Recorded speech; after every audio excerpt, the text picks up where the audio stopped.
Welcome to Rauta Cindy 5. This time, various metal styles feature here, once again in alphabetical order, mostly operating, I guess, pretty much mostly operating around the lines of black metal. I had to kind of double check and pause to check out, like, am I talking out of my ass? But then I remembered, yeah, one of these releases is not exactly black metal release, but death metal release.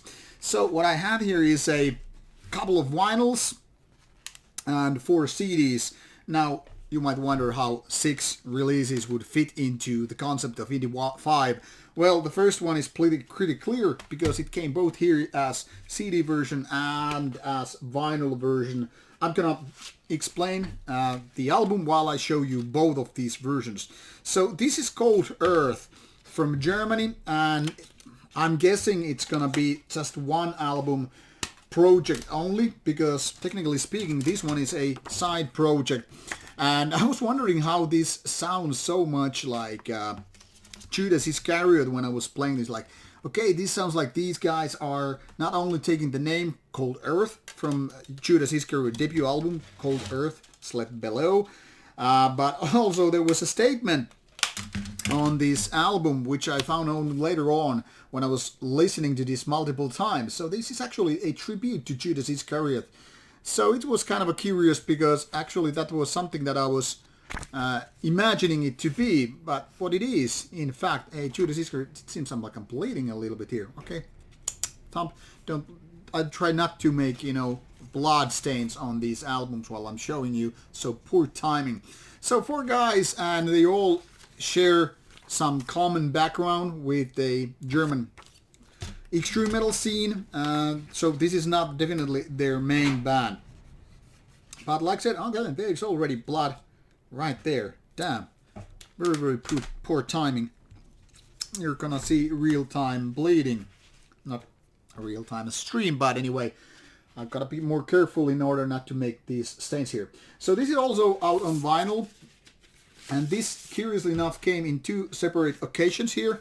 I don't know exactly why. Sometimes maybe the labels forget that they have been sending me albums, or maybe they're sending you like sweet reminders like, dude, we sent you already album. Where is that review? Why is taking the review so much time? And then there's also more content here, like, well, flyer, and also this kind of a cardboard with the same kind of statements and photos as the CD version. So this is Judas Iscariot Worship, and in case you're one of those who don't know what Judas Iscariot is all about, it's one of the best American black metal bands ever. Definitely one of my favorite ones. And the style has always been a combination of raw, yet a little bit also melodic black metal. And throughout the Judas Iscariot's 10 years career, nothing but good albums were made, at least if you ask me. And this is very much a kind of homage to that. Fast tempo, melodic, raw, relentless, grim. That is the name of the game with Your Misery, My Triumph. Now, the downside is, this is not as good as Judas Iscariot, but it's pretty damn close to it. Especially the, say, weakest ones by Judas Iscariot. And by the way, I have very soon a Judas Iscariot Worst to Best video coming out, so you might compare your thoughts to some of their albums when you're listening to this one. Now, I'm saying this tribute is nicely done. They basically have all the right elements to play this kind of a tribute to the band, or pay the tribute, more likely, but they're like missing something. It's not missing like out bad, but still not like exactly as good quality as the original band, but damn good second option if you are already looking for alternatives to Judas Iscariot and you like the same kind of a quality. You want to find something similar but not exactly the same band. So that is very, very nicely. Overall a good album, but not exactly great, but worth listening to. Then we have this band called Dysangelium. I think this is also from Germany, if my memory serves me well. Sometimes I get kind of confused with lots of bands. Some people say I'm listening too much to music because some bands don't really stick to my mind, and sometimes I seem to confuse bands and countries because, when you're thinking about a band and then you start talking about some other band and then you kind of get like, hey, Was this actually from Norway? No, that was from Sweden. You get the idea. Anyway, Dysangelium is an interesting band that is kind of a modern take of black metal, kind of a fast, melodic, evil sounding, etc. But it's like something is missing. Now, that is not to say this isn't relatively good album, but more like this could be a lot better if it was given like more love and, you know, care and polished even further. But mostly this is something that is somewhat rewarding listening experience. Being out there for a while, I wouldn't be surprised if the band was soon getting out another album, but you never know. Sometimes bands take so many years between albums, and at least for the time being, this is still the latest one by the very band. Not exactly the most original out there, but if you're looking for some kind of a modern, not so much first or second wave of black metal, if you don't mind melodics and you don't mind fast tempo, this is the kind of a stuff that you might be into. Interesting band and lots of potential, but in my opinion, not there on the level of greatness, not just yet. Then we go into different territory. We go to Finland with this one called Famulus ab Satanas. I actually got this about a year ago when I was interviewing bands like Sargeis and Horna in Finland. And this is Sacred Assembly Beneath Unholy Sorcery. Now, this is the reason I was told why Shatraug of Horna and Sargeist wanted this vocalist, Hellwind Inferion, to be the vocalist for Sargeist. I kid you not. And when I got this CD from Hellwind from himself that day, I had no idea actually of this band. Now the thing here is, I know that Hellwind has been a lot of bands throughout his years. I think Sacrilegious Impalement was one of the first ones, as was, I guess, Uncreation's Dawn. And since then he has been known for various bands throughout the years. More recently, well, Sargeist and Desolate Shrine. But originally he was more of a drummer than vocalist, I guess. And that's at least how I got to know him. But anyway, this is kind of a side project to Uncreation Stone, which I don't think exists anymore, or at least haven't been out for a while. And with this side project, there's a guitarist from Uncreation Stone, and well, Elvin Inferion is doing, if I understood correctly, vocals and drumming here. And then they have this bass player later on, which is known for some Finnish black metals like Moon Citadel and Goat Moon and Stormhide. So Mr. Stormhide later on was in the band for some time, but mostly it was this two-man operating band, which seems to be the case with this debut album by the band, and so far the only band by the album. Now this is very weird kind of a thing because it has very peculiar guitar riffs. It's kind of a melodic and barbaric and somewhat chaotic and primitive black metal, but with kind of a fast tempo, intense playing, and with those little bit curveball, weird kind of a melodic riffs. And that's what makes this somewhat challenging to be listening to, because it sounds like almost like things are a little bit off.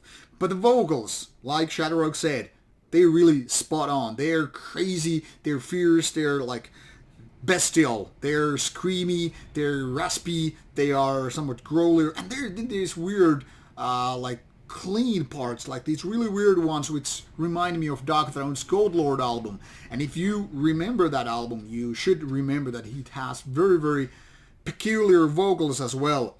So this is so much more like a good example of vocal works, not so much about good songwriting. An interesting side chapter to whole Finnish black metal thing, especially when this album was originally released, I think as early as 2006, but on tape only. And it was 2020 when this was on CD, which is this version right here. Curious enough, this one features a bonus track, what the tape doesn't have, I think, which is Death Conquered Life.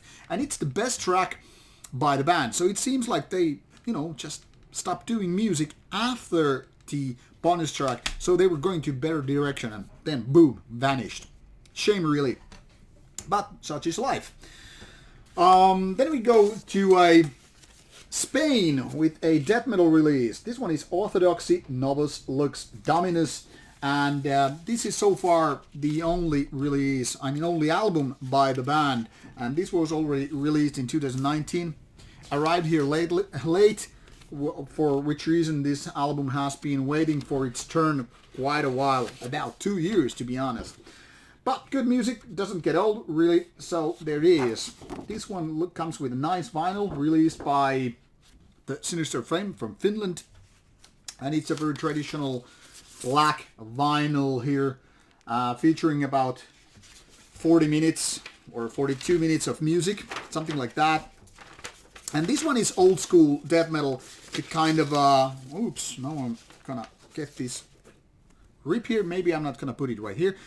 So it's old school death metal in a very dark and kind of a, let's say, deep sounding fashion. It's almost like these guys are trying to copy the late 80s, early 90s vibe with its music. So it's kind of a heavy riffing with a little bit nodding towards Morbid Angel with its twistedness and sounding like this kind of a little bit cavernous maybe, sounding like evil and sinister and, dangerous like the death metal was back in the days. But unfortunately, these guys don't exactly have something that you could say call Chapel of Ghouls or Maze of Torment, things like that. So they're essentially not having the hit songs, the chorus parts, or Dave Vincent vocals for that matter. So while the growly vocals are deep and kind of powerful, they're very monotone. And when it comes to the riffs, they're more like, come from one and the same rock. So there's not as much diversity that you would say, for example, early Morbid Angel or late Morbid Angel as well. So something that is basically potential, but too much being this one-trick pony, really. Interesting, but not there yet. And last, and unfortunately, one of the least bands here is this band called Shrine of Insanabilis. I don't know how to pronounce it. And this one features a really cool cover. Woo, there is a hole which reveals more. I don't know, I like these kind of weird concept covers because they make this feeling very unique. So whenever I was like, for the first time, opening this CD for review, I was like, wow, this is going to be something special. Not only the covers, having a hole in it, but also this art. This looks nice. There is like something, some time and love put into creating this album. All the art here really looks very, very cool. There is something from the fonts used to the images used on these pages, something like, okay, this is gonna be really, really nice. But unfortunately, music-wise, this is, I don't know, this is lacking something. When I was talking about that Dysangelium earlier on, this band, also from Germany, is much like having the same kind of idea, like, hey, let's do something modern, also very artistic, and create these fast tempo riffs and have these evil sounding melodies and fitting production, and like, yeah, basically that's all you need. Now you all need some good riffs, maybe memorable parts, some cool lines that people can go on with, the shadow of the horns and things like that. Or suddenly life has a new meaning. Well, this is not an album for that. So basically, on the cover, on the top, it seems like all this good, great art, nice looking packaging, well, decent melodies and, fast tempo. And everything is right there to do a good black metal album.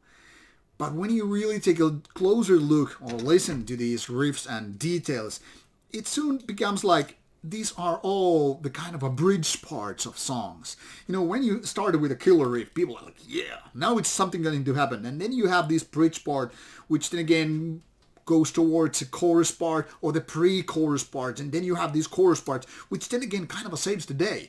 So you use this kind of a bridge part or second or third riff to just kind of give you some time to build up the momentum. And then boom, something's going to happen. It's much like in, boxing or martial arts. You kind of do a couple of chopping, like, okay, I'm just doing a little bit of some moves. Maybe go and block this one, and then boom, suddenly, boom, down, And this is more like, hey, I keep chopping all the time. So you're giving those bridge parts, but nothing really happened. There is no momentum to be used. There is no parts where you like, boom, explode the whole fucking world to pieces and take this planet to some, I don't know, pieces.